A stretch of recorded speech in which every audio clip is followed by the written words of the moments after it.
we are on Yeah. another Bucks podcast with my co-host Bradley Powers and our special guest Mark Williams. How's everybody doing today? Hello, very good, thank you, sir. Very good. Yeah, Mark Williams is Welsh. My name's Bradley Powers. This is Mark Williams. Mark Williams is a Gnostic. He's Welsh and he's got a lot to share. Mark, would you like to share with us a little bit about you? We have drainage canals in our brain, and you have actually lost some of your brain. Is that right?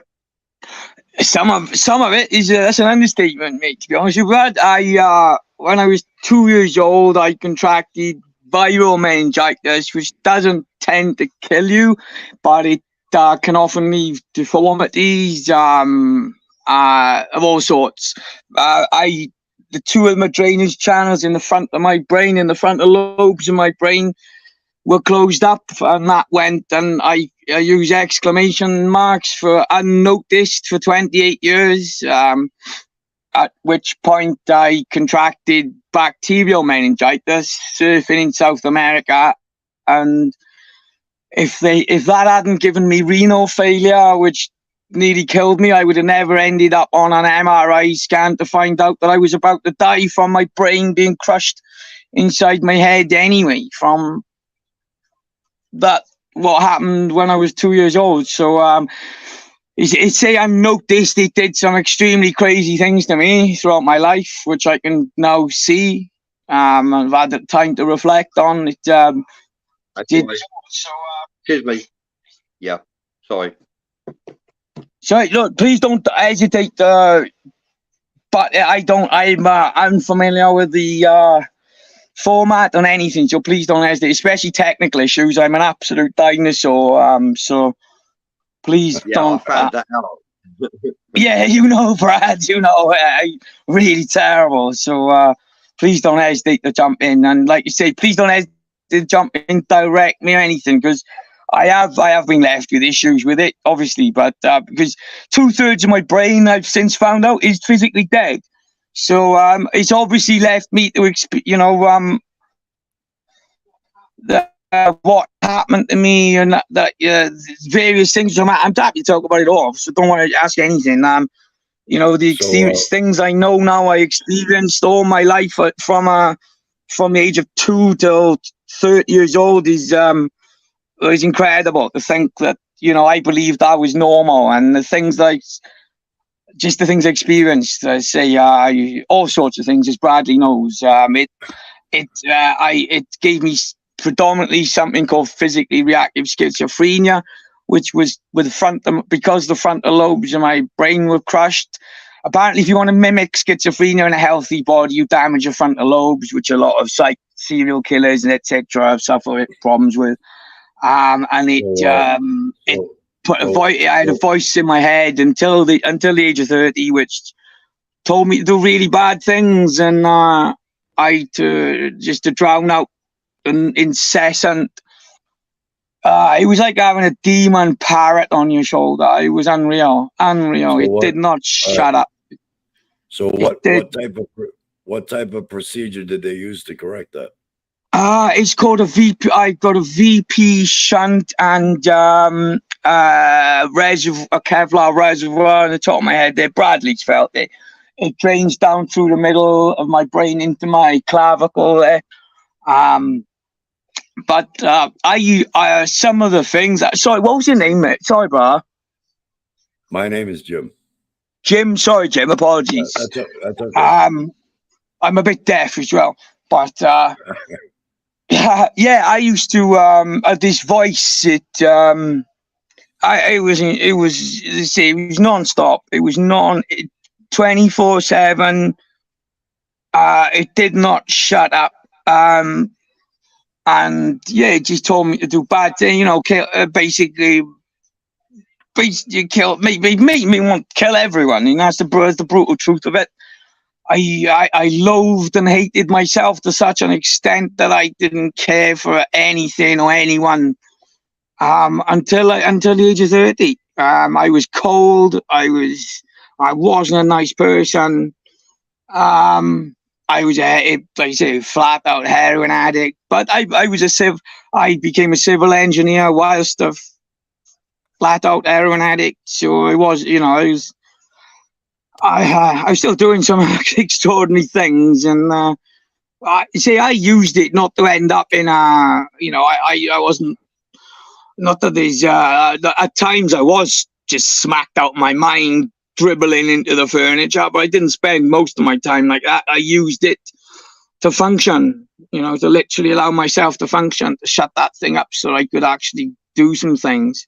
So how long? But it obviously it's led me to ask some interesting questions about consciousness, and being brought up a stone cold atheist, with that kind of thing going on, led me to really question it.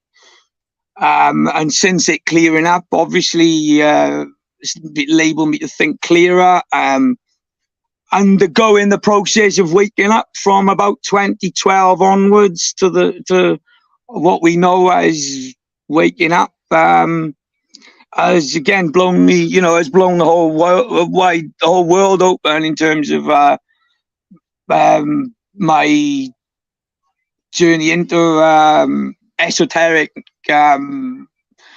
history and knowledge, my engineering skills, and knowledge. I've looked at a lot of the megalithic stuff, and in general the whole tie-ins with shamanic practices, various mystical practices. I just find it all very, very interesting, very relevant, and ultimately the truth of the reality, the realm of reality in which we find ourselves. They understood it, and I think that I know that's where the true knowledge, wisdom is at. So how long ago did you have that procedure done? 15 years ago now, Jim. It's literally about 15 years ago. Any day now. I think my mother said, I think it was last week. So now I've been lying in bed with the drains pulling the fluid off my head now as we recovering as we speak, literally. So your whole and life has become more beautiful and beautiful every day, Jim. I honestly didn't know a good day before the age of 30. I take no pleasure in saying that. It was So now you've got a whole new perspective about the big picture. Incredible. Yeah. Yes, it's incredible. It's and I can see if one person can learn something from my experience, that's the way I tend to try and present it. Why I tell the story now, because I must truly have a unique perspective from life on some angles. I must truly. It's Well, I'm glad to hear that you're doing much better. Thank you, brother. Thank you. Now, where do you get your perspective on the flat Earth theory? I told him not to say from a level plane, mate. Yeah. Again, right?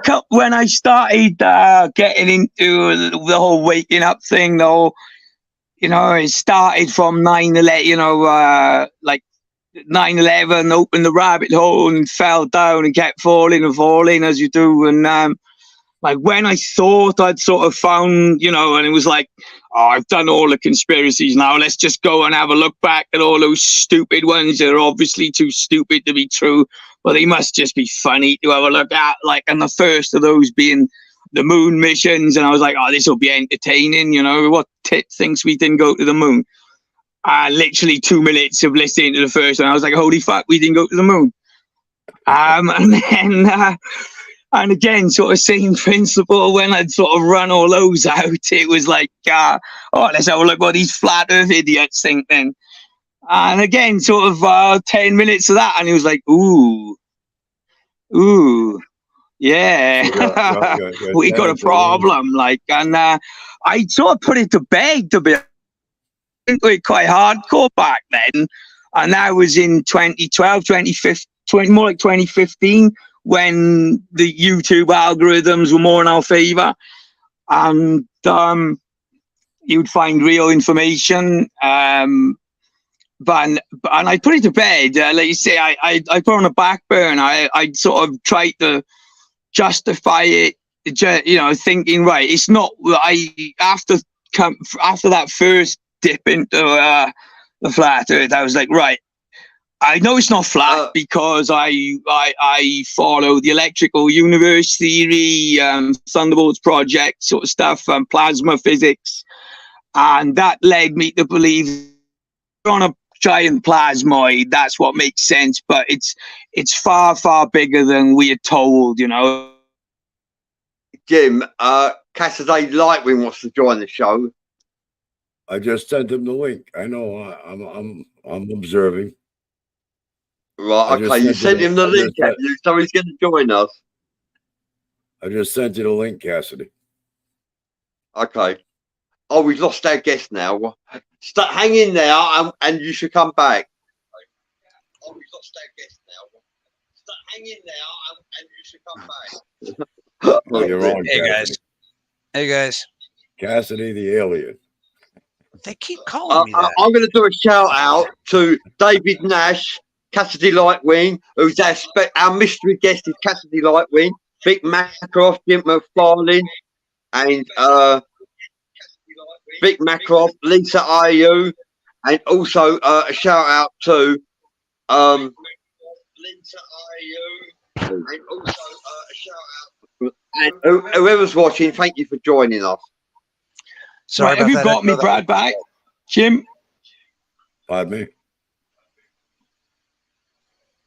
What'd you ask? Yeah, you're back. You're back, bro.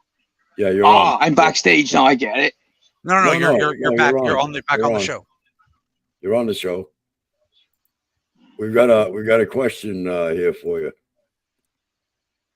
If the Earth is flat, then where do the inner Earthers live?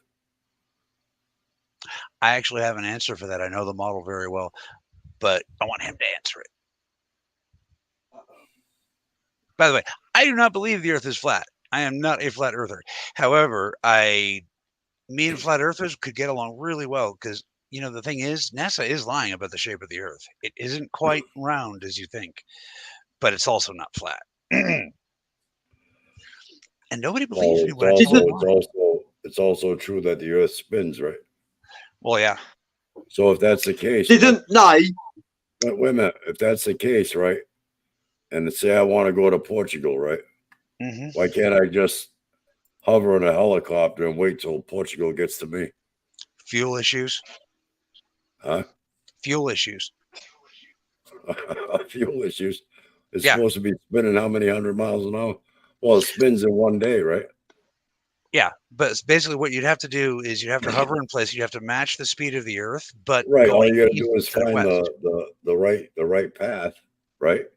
Right. The problem is, and then just wait. If it's a 24-hour spin, you can calculate how long it's going to be before Portugal comes to you, instead of you having to travel to Portugal. Actually, that's not the case because of air drag.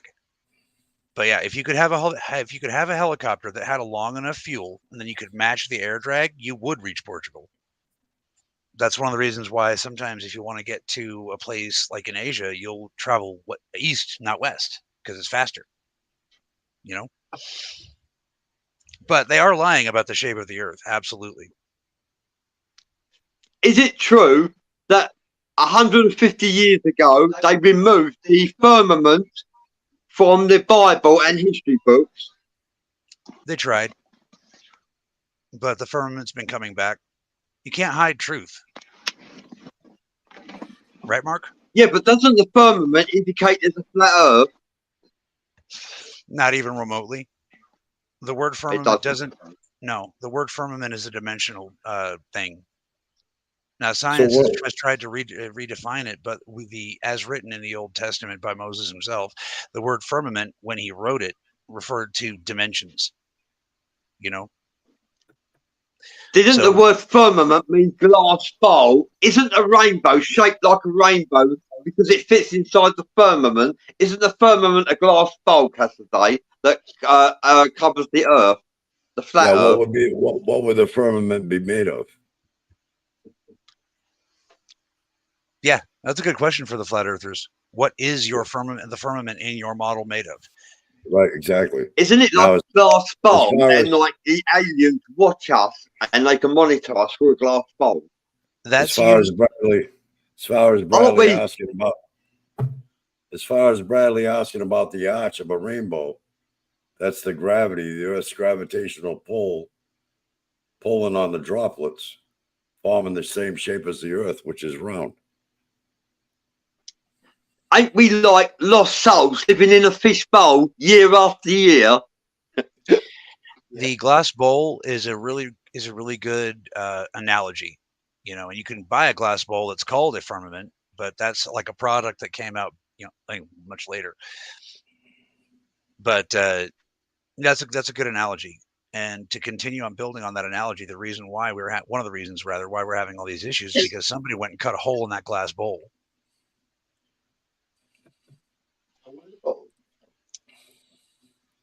This is Mark's show. Where is he? I'll go and check. David Nash said every picture of Earth is fake. What do you think about that? I know a lot of them are, but not everyone. You can actually tell the difference if you know your art techniques. And I do, because I'm an artist. That's what I do. You guys are looking at my art right now. I'm very proud. But now if you know your techniques, you can tell the ones that are fake from the ones that are real. And it's just, you know, little photographing techniques. And then when you get into the business of debunking, you learn all that stuff. Can I add you to? Yeah, fucking hell, do whatever you need to do, man. Can I add you to? My. Yeah, do whatever you need to do. Well, I don't know how to do it. What are you trying to do? Go on to my hotspot. Oh, there, right. Oh, You're back up on the show. hang on, mate. Sorry, we're just trying to sort my connection out. I was going to say hello to you guys. I'm just, Hey. I am a viewer tonight. Nice to see you guys. They are currently sorting out the technical issues, and they will be with you momentarily. Cool. Settings. I'm so bad. Settings. Hotspot.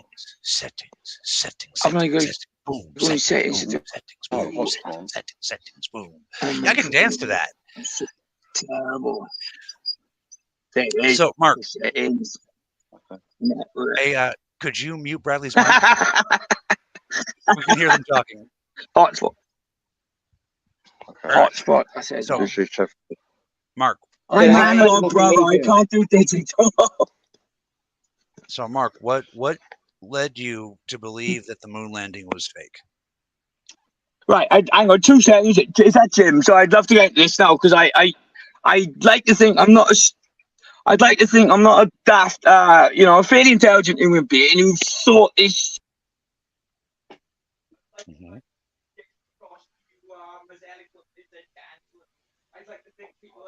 It sounds like a rap battle.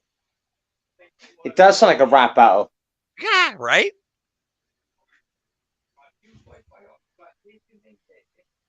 All right. So, Mark, what exactly you were talking when you were talking before? You said that you didn't believe that the moon landing was fake until you saw certain evidence.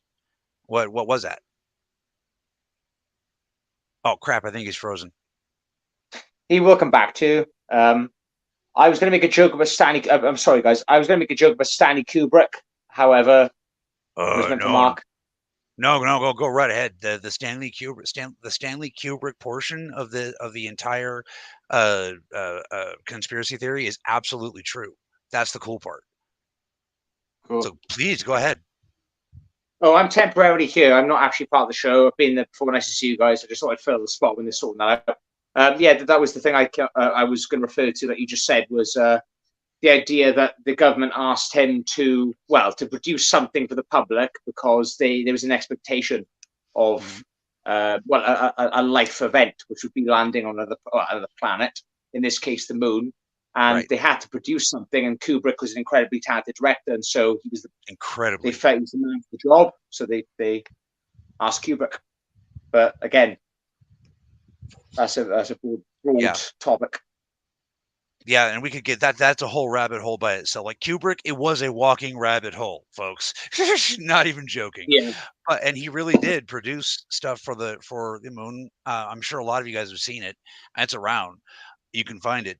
But the thing is it really doesn't look real. They couldn't replicate the odd way the moon pulls. You see what I mean? Not even with wires. Cool. And Right, there's catch me, guys. Bradley Powers, you back in the room. yay! Hey, am I back?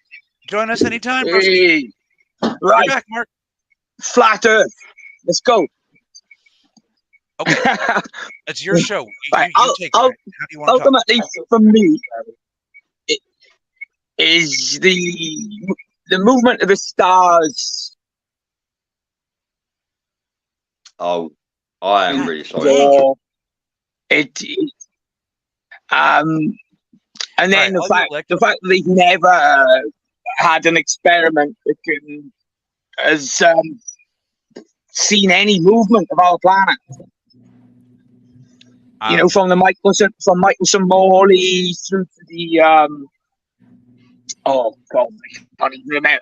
There was a Michelson did another one as well, and okay. there's Matt, there's something levels. You know where the guy back in the 1800s took a telescope down the Bradford levels, is it? And again picked up no visible curve. There's no curve. I just don't see. We see it, and anything you see from NASA is a load of rubbish. Well, I could actually prove it to you in an afternoon, personally. I would love to be convinced. Love to be. Yeah. So let me ask you a question real quick about you say everything from NASA is rubbish. So what about, like, for example, the cameras on the International Space Station, right? When a ship actually comes into view, they slam those cameras off, right? So do you believe that they're hiding extraterrestrial ships that way? I don't even know if I believe in extraterrestrial.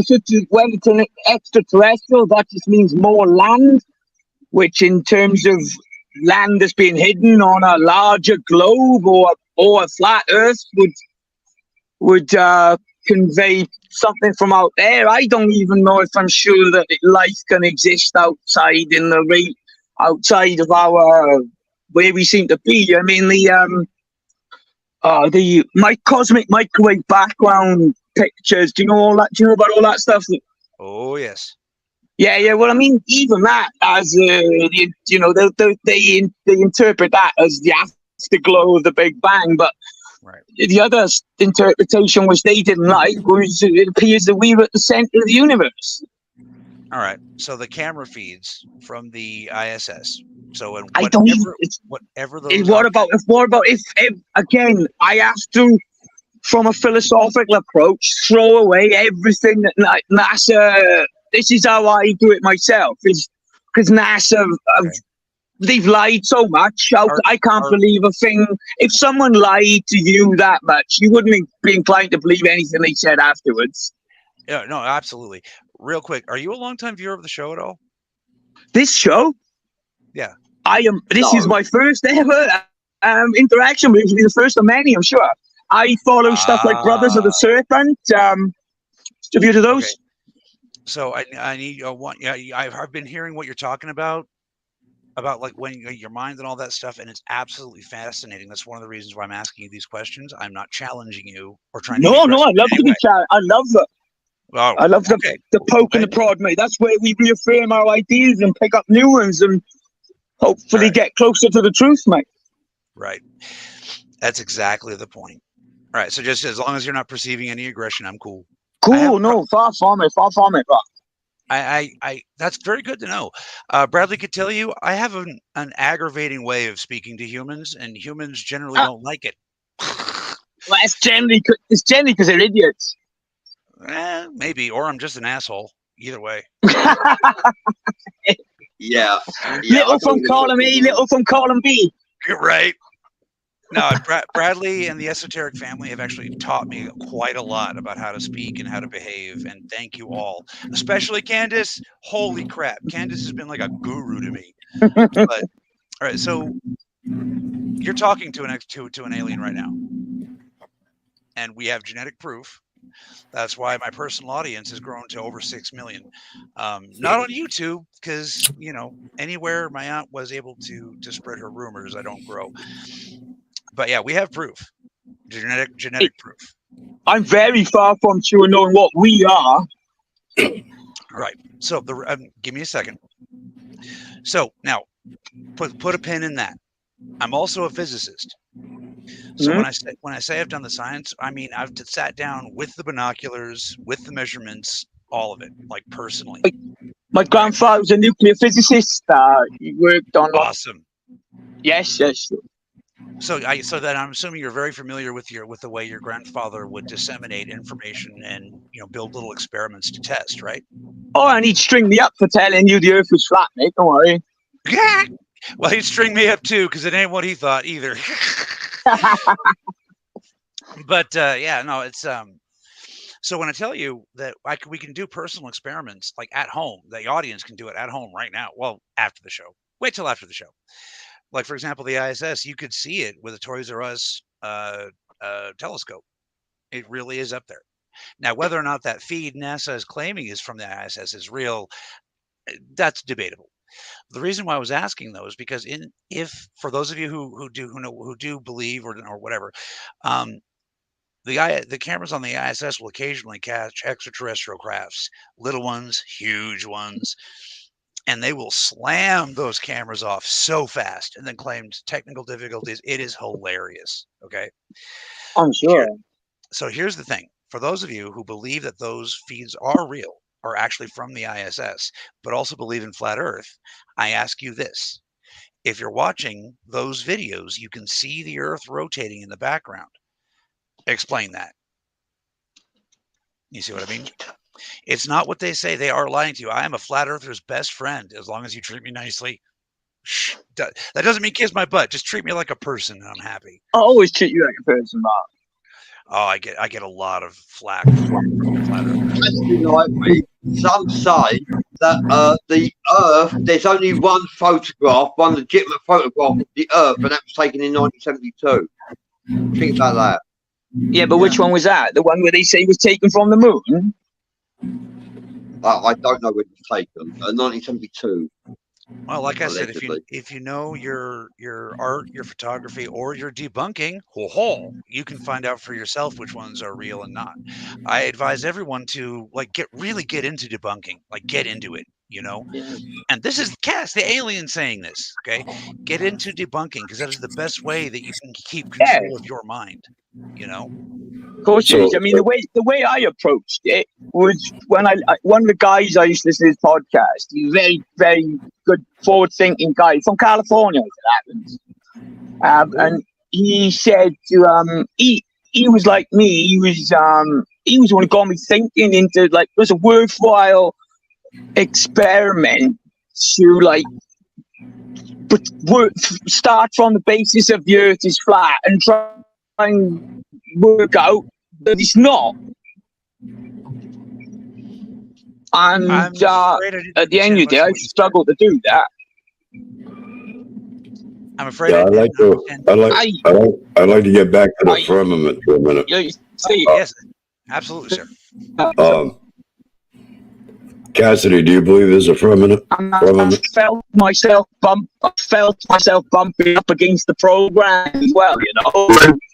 I'm aware of how deep the programming sits in us.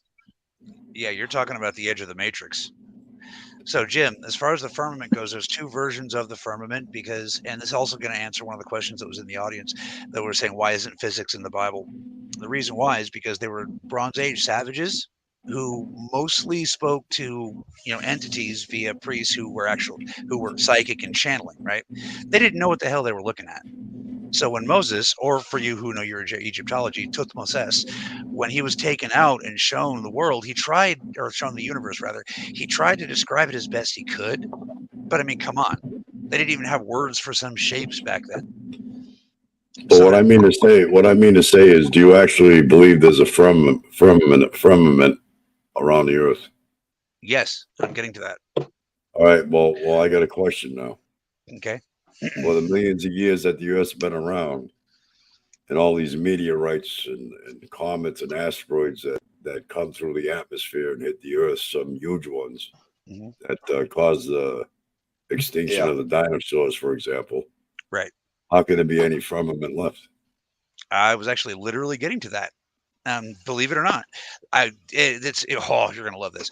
Okay, so the firmament comes in two versions. There's the firmament around the earth, which Moses described and described in the Bible, and psychics can see it, and everybody can see it. Everybody knows that. The other version of the firmament, which again Moses didn't know how to describe what he was looking at, right, is the edge of what you would call it the edge of this individual unit of the multiverse. Okay. Well, yeah. Well, you could consider the atmosphere then the firmament, right? Getting it. Oh my God! It's like the Zetas are talking to you. Are the Zetas telling you what questions to ask? I'm seriously asking. Are the Zetas telling you what questions to ask? Well, no, because they already know the answers. This is me asking. All right, fair enough. All right, so there's a layer in the atmosphere. It's not the topmost layer of the atmosphere, and I can't remember what it's called because you all know me, but you can look it up for yourself. It's actually colder than space. For whatever reason, this layer of the atmosphere is very thin. It's actually almost near zero. In that layer, if you put hydrogen in that layer, it will freeze into a very thin sheet of ice. Now, don't think of like a big, don't think of like a big shell. Think of like individual sheets. Well, how about an eggshell? Something that's fragile. Well, this is even more fragile than an eggshell because it's billions of individual little sheets making up this shell, right? So when a meteor or something comes through the atmosphere, it disturbs it, but the hydrogen replaces. The major problem that destroyed the firmament shell actually only happened 11,000 years ago. Yeah. There's biological data to this. Basically, it answers the question of how animals were able to grow so much during the megafauna stage of your evolution, like dinosaurs and shit. Because with the firmament shell, with the hydrogen shell around it, it compresses the air, makes it thicker. It also creates a pink light, which helps plants grow to immense sizes and crazy fast. Like they know this for a fact. This isn't even conspiracy. No, it's not the stratosphere. It's like a little, really thin layer tucked in there. I don't remember the name. They don't teach it they don't even bother to teach you about it in high school. Is it the ethosphere or the troposphere? It might be the ethosphere, bro. It might be. That sounds that rings. Yeah, that's David Nash asking that question. Yeah. Oh yeah, he's brilliant. We've got some questions coming in actually. So when you want to hear some questions, or you carry on? I'm not quite done. I'm almost done. So when the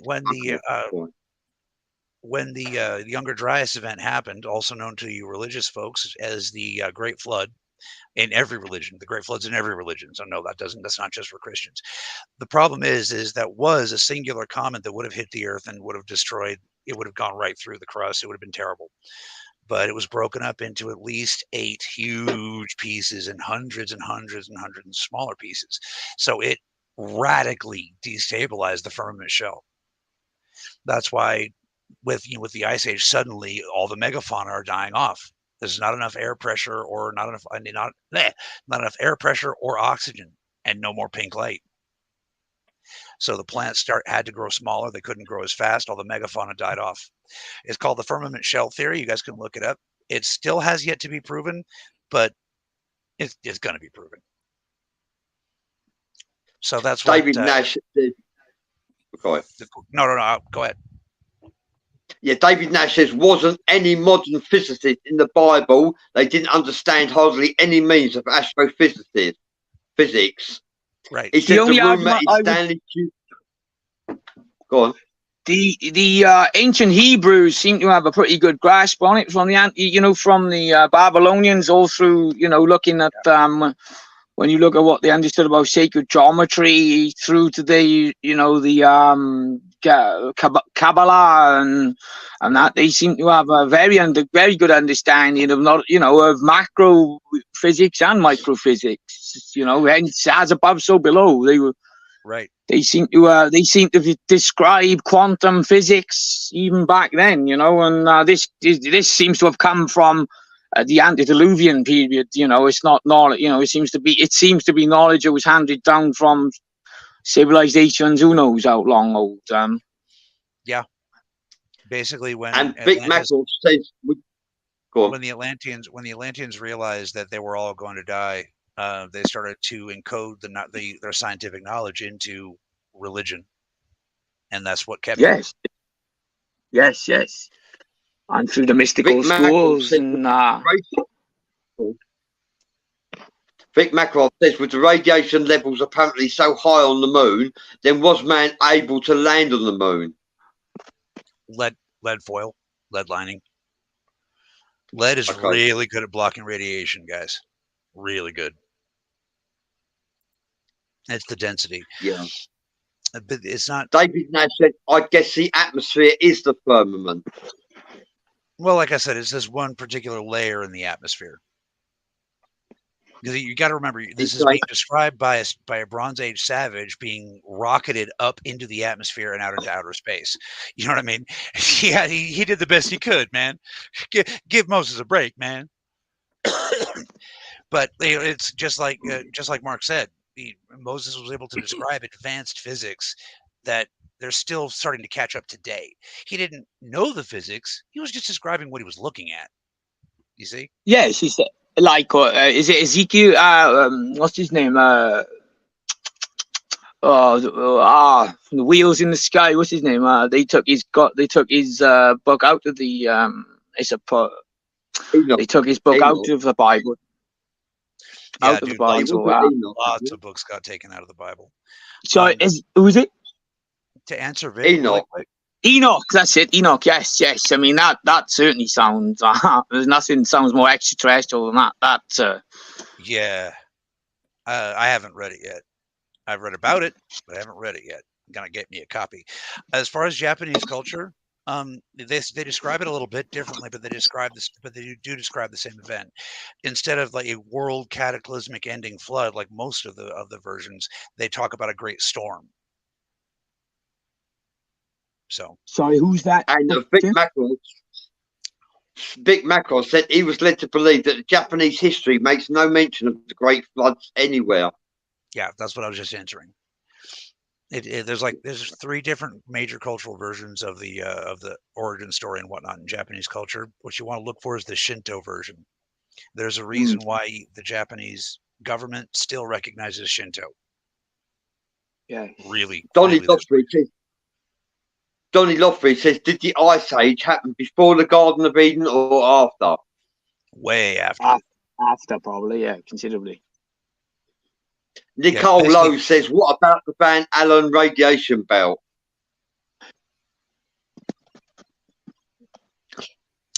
Nicole they almost act as a kind of firmament, don't they? Kind of.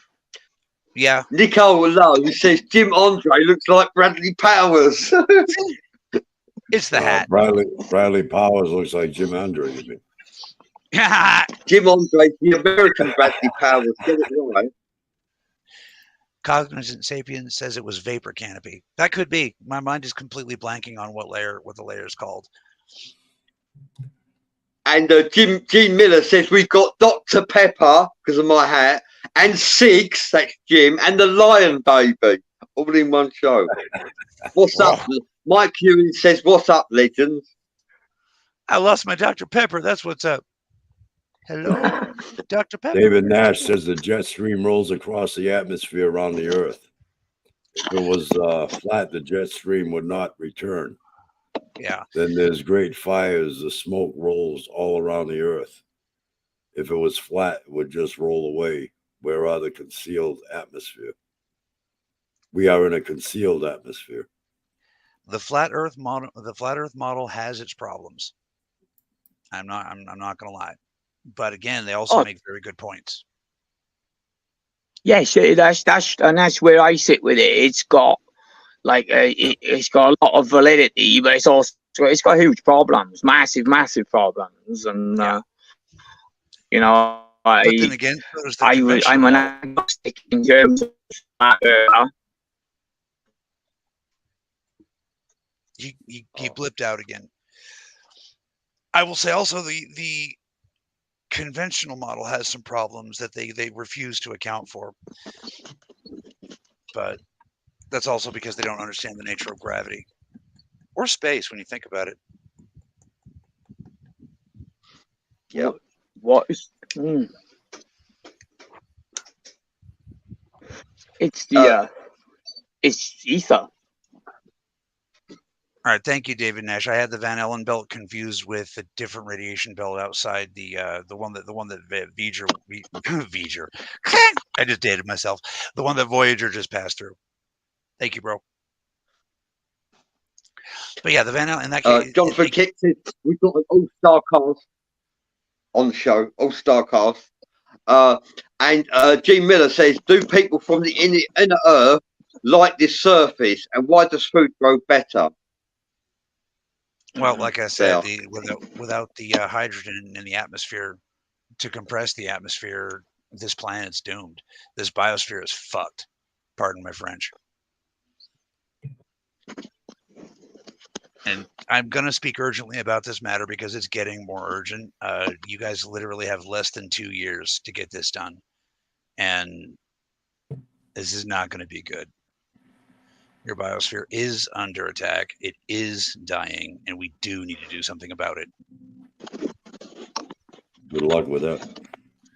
Yeah, right. I swear to God, I thought that people would listen when we were trying to warn. Remember when we were trying to warn people about the lockdowns, Bradley? And we were like, the tyranny is coming. We can't do this. I thought surely the world was going to stand up and say, nah, bro. But no. Well, yeah. Why do you think they did that? They want to see how much, if we want to be compliant, Yeah, you're probably right. It was weird. What we got to watch out for is that false flag alien invasion coming up. Yeah. Yeah. That it's going to suck to be That's going to be the day. kicker right there. That's going to be the kicker. Yeah. I'm probably going to have a very bad day. Mr. Werner von Braun warned about that, didn't he? He said that the fake alien invasion was the last resort. Well, they had, what was it? Orson Welles in the 1930s had a radio broadcast, War of the Worlds. Mm-hmm. Yes, just a regular radio broadcast caused chaos. Some people went as far as to commit suicide. Yeah. Yeah. So what do you think the effect would be today with all this hologram technology and everything they have? Well, I don't know actually. I used to think I knew, but now I don't know. The thing is that these guys can't. They're you got to keep in mind, even with their greatest computers, there are issues that they cannot calculate here. One of those is the RNA factor. You've heard of DNA. Some of you have heard of RNA, right? RNA is, I'm not going to go into the thing, but RNA has been proven to have ancestral memory. Inside you all is the memory of your fathers and mothers going back 10 generations, probably more, but they can only prove 10 generations, right? So, but you got to figure some memories are so big that they last, right? And the fact that you guys are not alone is one of them. On some level, deep inside you, you remember a time when we all worked together in peace on this planet. For sure. And so they can't calculate for how much genetic memory you guys have. You see what I mean? They're zeroing in. Does anyone know the Lloyd Pye? Do you remember him? Who? Lloyd Pye. He was a scientist. He did a really good. He died of cancer quite early, but he did all his early research into the DNA, like when the gene was being mapped, and he looked at it and his conclusion was that our DNA had been tinkered with. Brother, Lloyd Pye was a friend of mine. So yeah, I know Lloyd Pye. When in fact, he was trying to put me in contact with the crystal skulls. And when he died, you might remember that there was a theory that they gave him like the cancer shot that the CIA do. Yes, that's right. Yeah. Yeah, that's my fault. So here's a question here for you, Cassidy. Yo. What do you think about the incident in Peru? Those 7 feet beings just mentioned a few days ago. I've been trying to find a decent enough film or picture of it that I can see the light. There's oh no, you're talking about a different. I'm sorry, I thought you were talking about the. I'm sorry, I got the incident in Nevada mixed up. No. So those guys, okay, so with those pictures, you can see a light through there. There's something there. Is it a guy in a costume? I can't tell you that. It very well could be. We need to wait for the serious debunkers to get done with those pictures. It very well could be. With the exception of one, they got the anatomy right on every level. But now that they found that the skeletons up in the mountains, that that could be part of like art. You know what I mean? They could have incorporated that into the model they're using. So I just don't know. With the advent of AI art technology, we just don't know. We need the professional debunkers here on this. Questions for the forum. Nicole Lowe says space is multi-dimensional. Yep. Gene Miller says, should we go to the inner Earth? Yep. Nicole Lowe says, does Cass believe the Earth is dying? Yep. No, And I think Vic Maxwell says, is the flat Earth theory growing or diminishing amongst the general populace? It's a flat Earth theory growing or diminishing? I kind of hope it's growing. I hope it's growing, only just because it's just more people talking about it. Just means that people are questioning reality more and more, and that's a good thing. And yes, that's a very good thing. Because, the beings you guys know as the Dracos and my people call the Loquogoth, they have a stranglehold on your collective perception of reality, your collective unconscious. You must break free. And are we talking what the Gnostics called the, what do they call them? Oh, they've got a word for that. I don't know enough about the Gnostic tradition. Oh, they had a word for it. The demiurge and yes, same goddamn beings. And also yes, the Vedas yes, call them yes, the yes. Asura. Yeah, exactly. And in the Bible, when it says we are not at war with the humans or the men or whatever, we need Kristen for this part. She knows the Bible better than I do. We are not at war with the humans. We are at war with the principalities controlling and manipulating the humans. So, for example, my very own aunt, the one who started all this religious persecution against me, she murdered my daughter. Okay, no joke. She fucking murdered my daughter. Am I angry at Shelley? No. But Mammon is gonna die slow and weeping for that, because I am not at war with my aunt. I am at war with the principality that put that shit in her head. Gene Miller says, do we live longer in inner Earth? How could I journey to the inner Earth? Where is the entrance? There are entrances all over the world, hundreds of thousands of entrances. I couldn't even count them. They're in every state of the United States. They're in every country. You got to know what you're looking for. And more importantly, you got to know how to survive getting through. The entrances are all guarded by the serpent folk, and they are not happy with humans. So there are ways to tell if you've approached one of the entrances, and basically it's this. If you last thing you remember is walking up to a cave, don't go back. And if you do go back, you will notice that the cave is oddly functional, and you can suddenly remember what you're dealing with. Be very still, back away slowly, and ask permission. They will probably ignore you, but they will also kill you if you try to push your way through. Everybody expects non-terrestrials to be nice. Have you met this universe? We're in 3D, guys. Has anyone heard of the book called Et in Dorpa? No, please tell us. Wow, you want to get your hands on that? It's actually Aphrodite spelled backwards. You want to look this up? It's crazy. I only found out this the other day. It's by a guy. It's about 1850s or something, and it's basically about some random guy who was abducted by Masons and sent on a quest into an inner Earth, and it's basically, it's not even like a storybook, it's like a scientific book, and it goes into extraordinary lengths to describe the physics and the biology of everything. It's crazy, and the story behind the guy that wrote it is mind-blowing. It's mind-blowing. If you Aphrodite backwards, I can't remember the guy who wrote it. Oh, that's it. I Am the Man is the name of the guy who wrote it, because I am the man who did the journey. It's insane. Insane. It'll blow your mind, you read that. It talks about all these other species and it's bonkers. Absolutely bonkers. Can someone please help me? You all, everyone who watches the show knows I will not remember that. I already lost it. Okay. Help me. Send me a link. Somebody. I need to read this. And on the subject of books, I would like to do a little bit of shameless self-promotion. Read my book, Earthbreaker. Basically, what I did was I took all of my visions and I put them in a fun action adventure vampire werewolf vampires and werewolves versus aliens and psychic dragons, or dragons and psychic aliens, either way. But the point of the book was to teach people how to reach out and touch the light, kind of like how the Matrix movies kind of accidentally teach you about the nature of reality.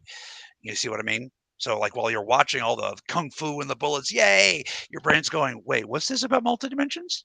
I remember that. And so you begin to awaken. So inspired by that, I wrote a book.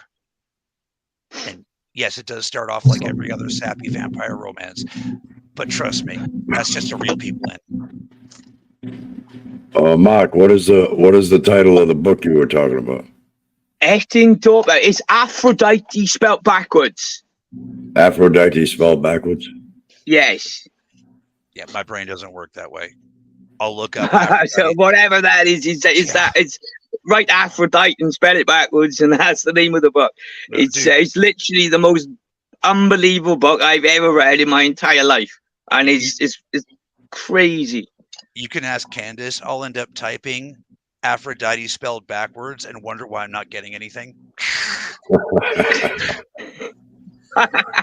Yeah, I'm not smart with your guys' technology. But it's interesting if you can try and find out about the guy that wrote it as well, because like I say, it just adds some more layers to it when you find out that the guy that wrote it actually appears to be a real person, and the time this real person actually went missing at the exact periods when the guy who was wrote, the character of the book actually mirrors some real person.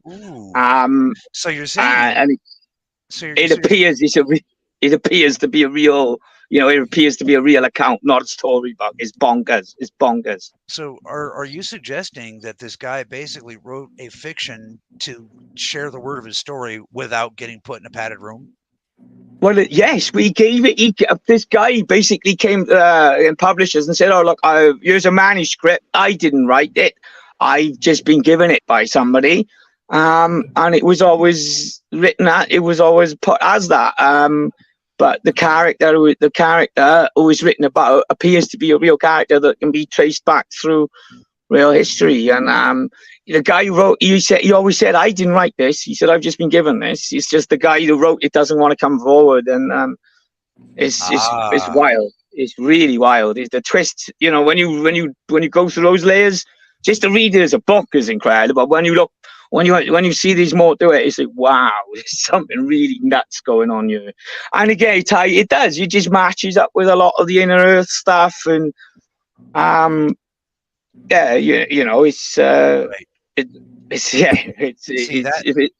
adds more gravitas to it for me, because the Sage don't let you through without a reason. Anybody who wants to can look up. It's called the Lacerta files or the Lacerta tapes. That's real. That's a real thing. So that's really interesting. If they let him through. Well, what they said to him as well, apparently these Masons, when they abducted him and they took him to the mouth of this cave, which is apparently I believe that's supposed to be in like Arizona, Kentucky or something. And they tell him, you're going to go, here's your journey. You're going to go into the Middle Earth. You're going to receive all the knowledge of the universe, but you'll never come back. You'll never be human after that. And it goes on to have an extended life. He goes on apparently to just have an unlimited life. And yeah, it's wild. It's wild. for those interested, once we can get enough funding, we're planning to, as a channel, attempt contact with the Sayde and at one of these entrances. They might talk to me. I don't know, because I'm not human, but I have enough human DNA. They might be like, no, screw you. You still chase like chicken, so we don't know. But yeah, so for those of you who are interested, that's part of what we must do. That's part of my mission. I don't mind telling you guys. My mentors within the Lakota Nation, that's what they told me must happen. The communications must be reopened between the humans, the serpent folk, and the Sasquatch. It's got to happen. So anybody who wants to help with that, like if there's somebody who's like secretly rich and like, hey, I would like to fund fund that, you can have all the profits. I just need to get the mission done. There you go, Cassidy. Bradley put that up there.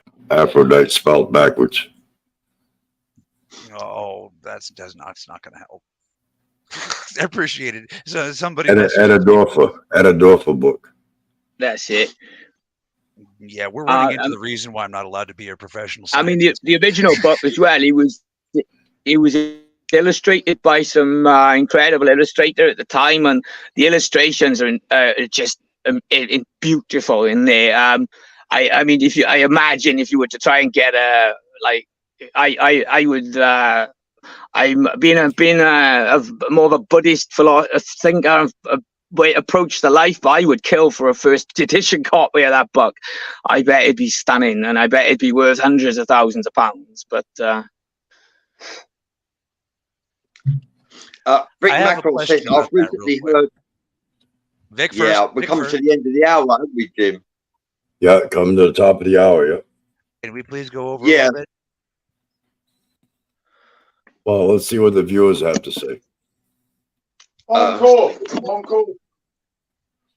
All right. So I have a rather important question to ask you, Mark. So you said you meant you're following more of a Buddhist thing. What if I told you that the children of Narishma are here to fight the Asura as we speak?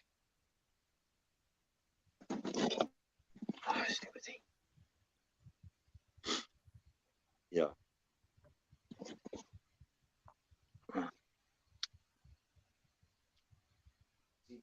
And I pronounced absolutely bullshit. It was Narashima. So yeah, what would you say if I told you that they're here now, right now?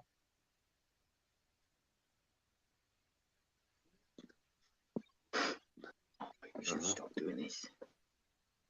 It's like we got you here, Mark. We can hear what you're saying, Mark. Sorry, I'm losing you guys a lot. Okay. No, we can see you. We can hear you.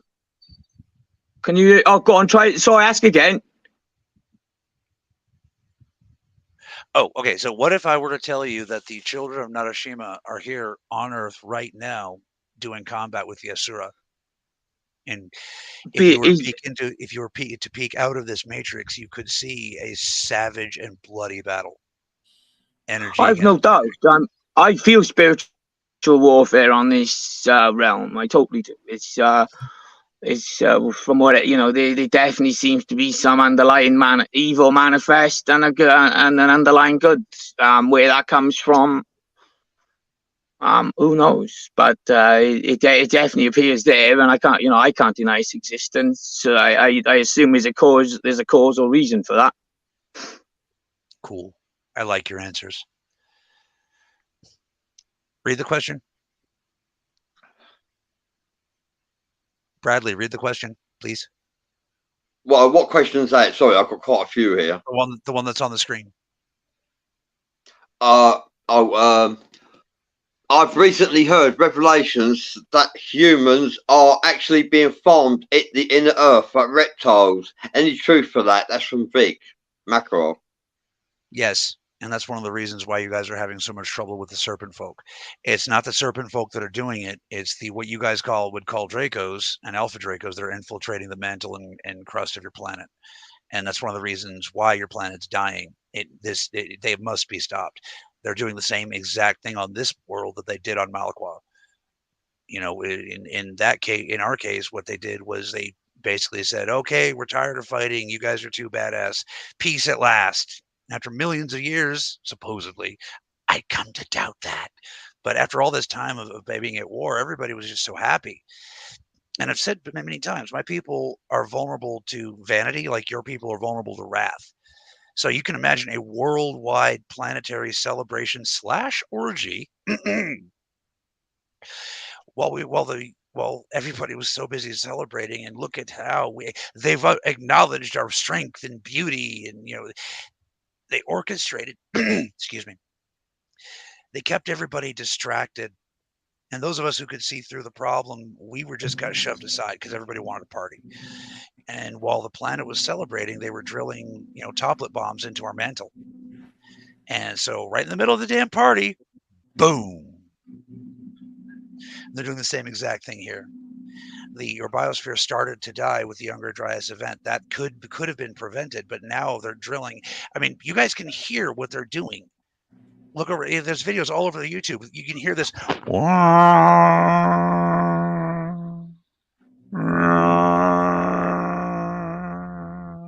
like these moaning sounds, right?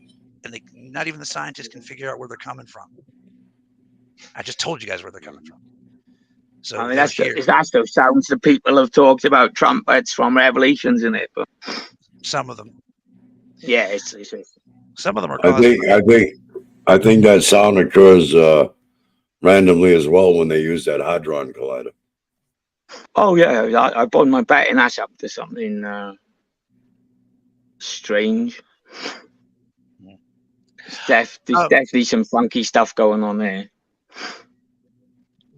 So I might struggle with the math here. So yeah, you help me out. Vic asks, if the Dracos are fourth dimension being, then how are they infiltrating the fifth dimension and realms of the inner Earth? Okay, so first off, they're way lower than fourth dimension. All right, they are in the negative by your numerical standards. See, I would start it at 0 and move up, but you guys, okay, this is the third. Okay, so now we got to count up to find, the Lyran vibration. Then you got to count down to find the Draco vibration. So basically the ones that you call Draco and we call Loquogoth, there are exact opposites. Okay, as high vibration as we are, that is exactly as low vibration as they are. It's like a twin flame situation. Our races will do this dance till the end of time. It's just the way it is.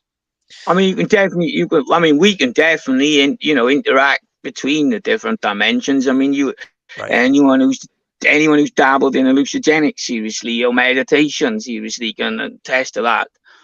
Right.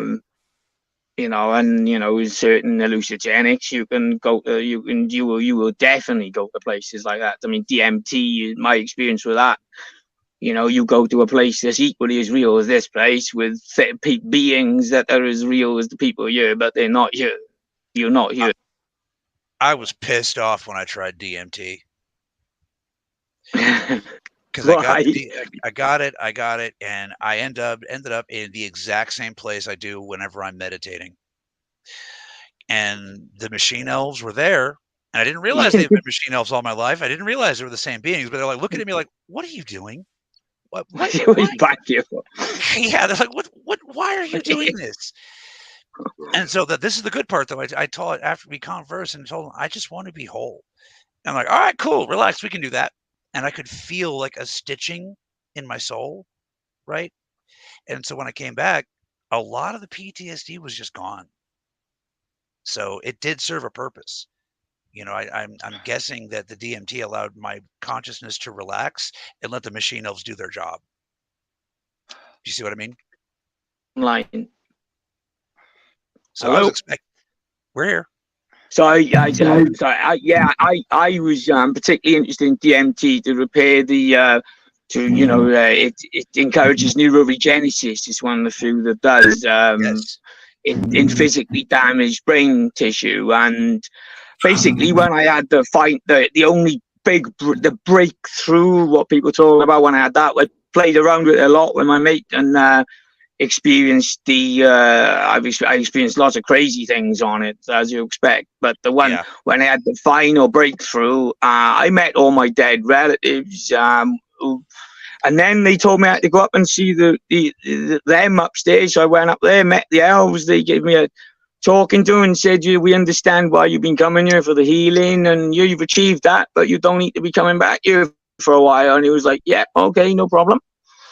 And yes, I mean, I genuinely felt, because again, Eastern philosophy says that if your crown chakra is damaged, you suffer with things like lack of creativity, depression, and addiction.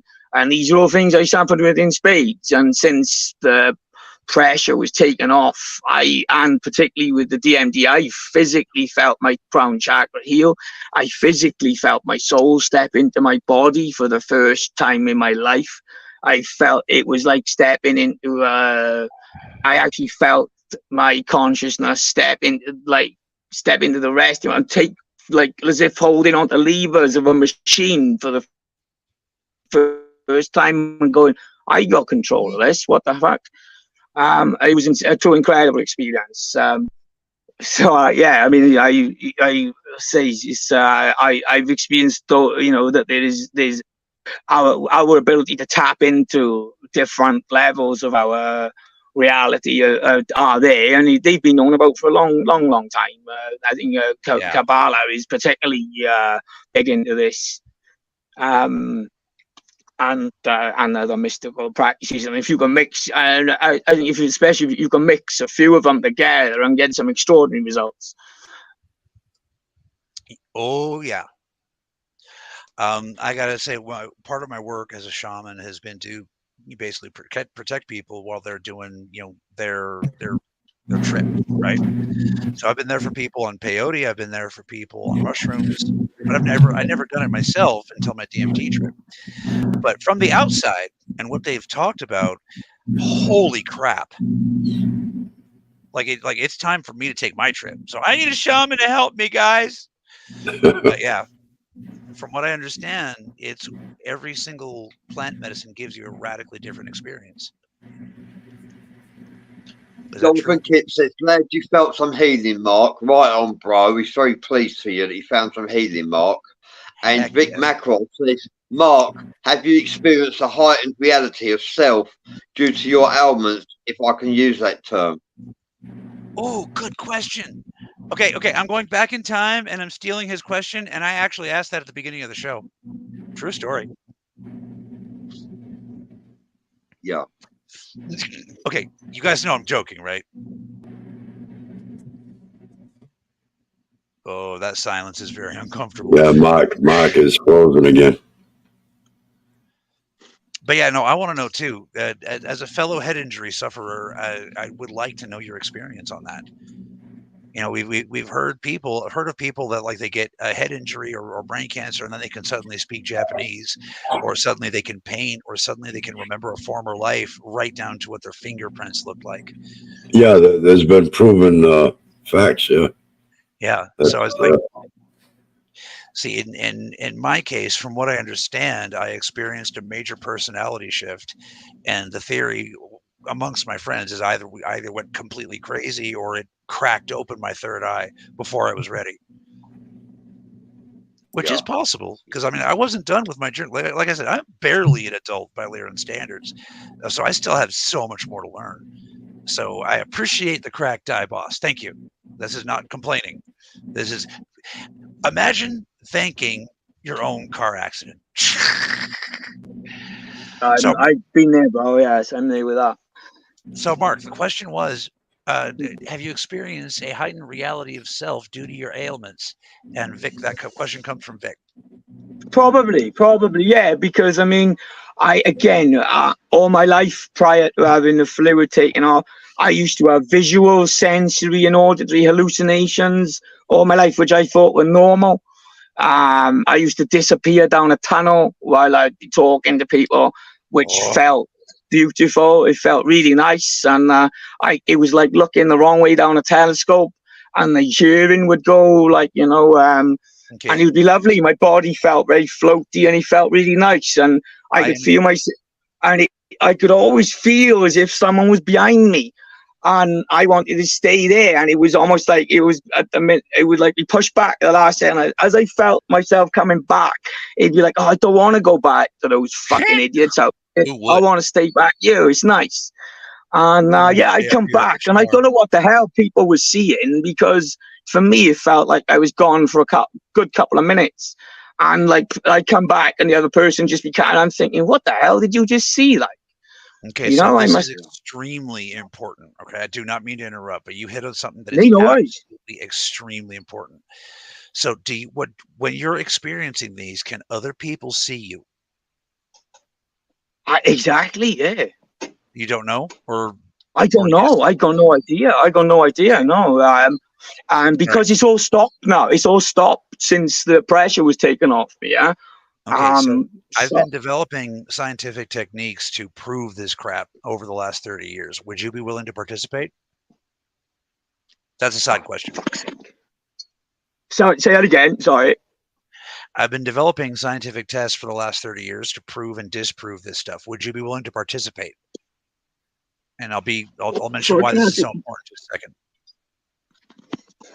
Was that a yes? Can I ask one more time? Sorry, this connection's so bad, guys. It's okay, Brisky.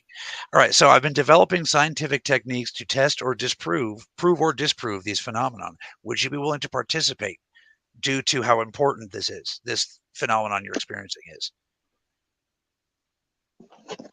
Oh, this is a nightmare. I'm hating this because this is so interesting. It's doing my head in. Okay, so I'll just get on to why this is important, and I'll text you or whatever and ask if you're willing to participate. What you're experiencing? I'm willing to participate in anything, guys. I would love some, people to get hold of my brain to see what it's right. Has gone on. I've spoken to the brain surgeons, and they none of them got a clue, mate. Right? They haven't got a clue. They don't know what the brain's doing. They don't know what different parts of it are doing. They got no idea. None. So what you're experiencing is sort of a spiritual mitosis. Okay. Oh, totally. I mean, I would way to go. Now, in the Vedic standards, that what they would tell you is that you're being called to become a deva. You see what I mean? Basically, yes, totally. The question is, are you co-locating, or are you experiencing two congruent realities? And that's two different paths, both equally as important. Okay, but if you could ever get to the end of that tunnel and break through to the other side of that, then you would find that you can control your spiritual body and your physical body separate, and then welcome to the club. That's all that's required to be classified as a deva by the Vedic standards. It's not like a big god thing. Yes, Shiva was a deva, but he was a big deva.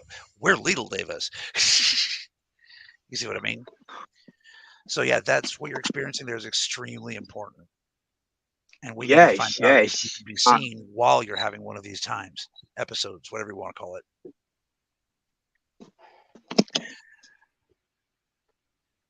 Yeah. I wish I had a continuous bloody connection. Yeah, Jonathan Chip says, great question, Kaz. Is Mark in two places at once? Right.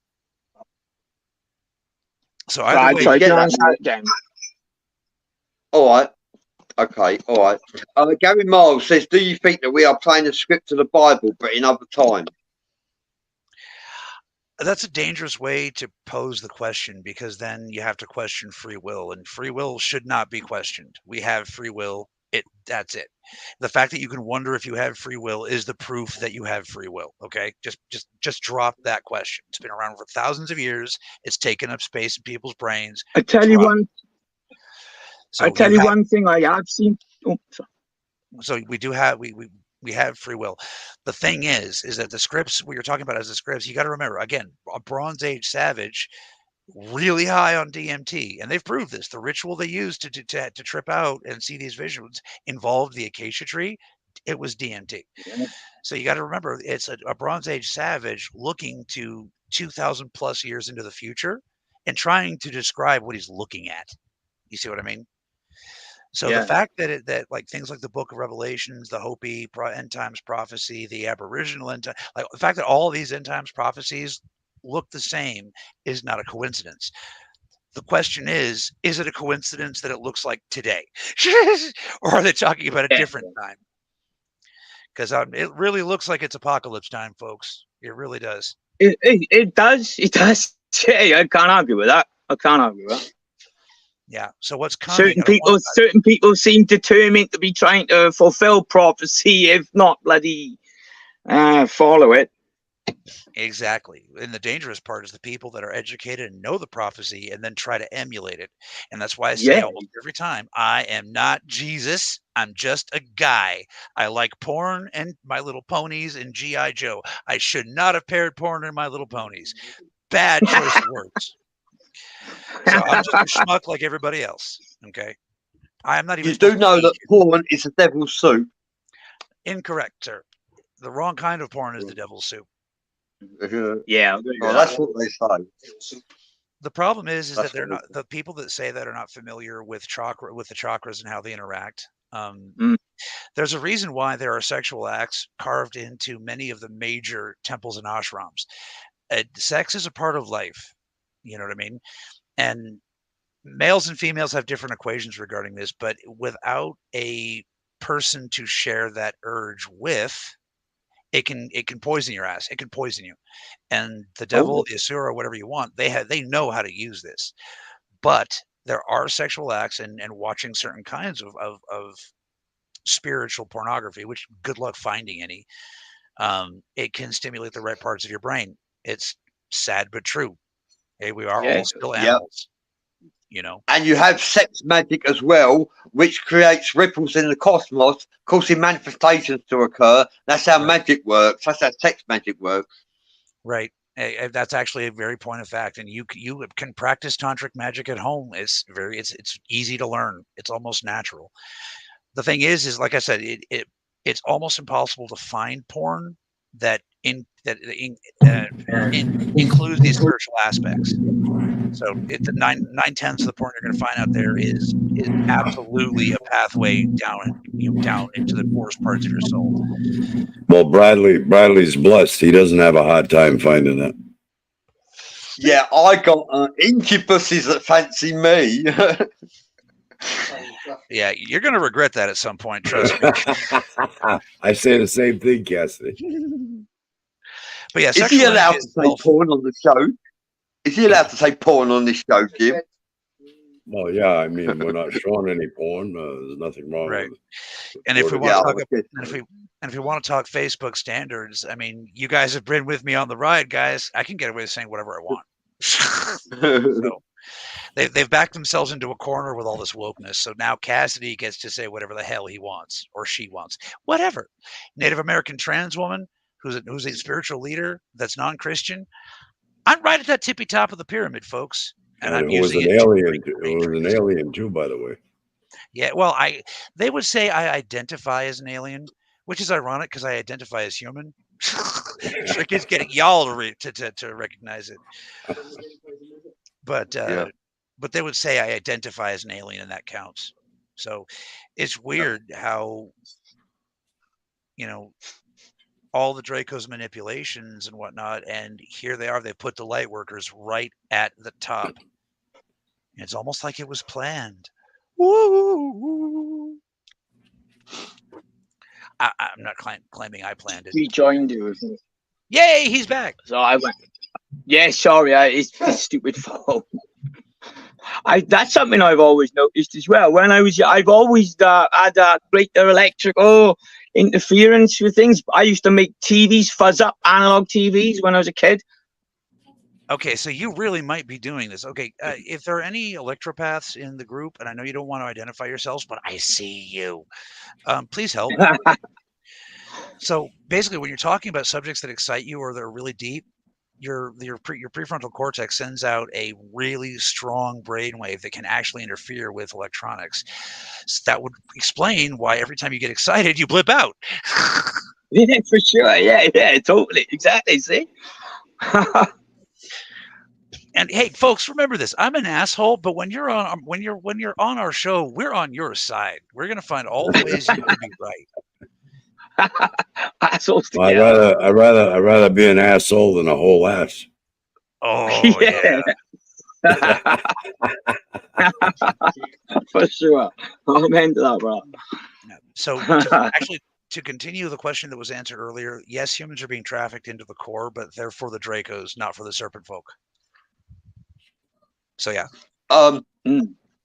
Jim Miller says, where do we go when we die? Should he stay away from the light? Is the light a soul trap? There is a light soul trap. It absolutely has been lots of you have talked. Dolores Cannon talked about it. So it's like argue with her, man. Good luck. But yeah, you got to be careful about that. That soul trap leads you right back here instead of letting you go where you need to go. The thing is right after you die, you still have that immortal free will. You're still burdened by the perceptions of, your life. So what they've done is they've built a big light trap that looks very much like what you guys have been taught. It's got that light that, you see your dead relatives, all that stuff. But that's not the true light.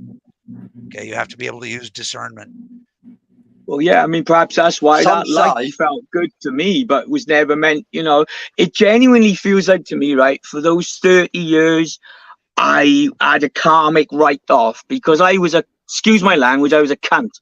I was a horrible person. I really was. I was selfish, narcissistic, didn't give a shit for anybody but myself. I could coldly steal, rob, do anything. I was not nice. And it's almost like I had a karmic write-off. It was like after that, the pressure taken off, I almost felt the universe say, right, we understand that you didn't know what you were doing for the first 30 years, but anything from here on out, you ain't got the same rules apply, mate. You know what you're doing from now on, so behave. And that moment, man, that moment. Bless that moment, and bless you for having that moment. Thank you. Yes, I cursed God every day for the first 30 years. I hated him for what he did to me. Hated him, and that's fucking quite strange for an atheist. But yeah, now I truly thank God for what he did to me because it. Time out. I believe I'm a far wiser and nicer. That's not strange at all. You are a true atheist. You are a true atheist. See, when people say atheism, they think that means you don't believe in God. That's agnosticism. Atheism means I believe in God and I hate him. No, agnostic. Atheism means I suppose it does. Yes, I suppose it does. Yes. Yeah, that's the okay. Yes. Agnostic means you don't believe in anything, but you're open-minded to the concept of all things. Exactly.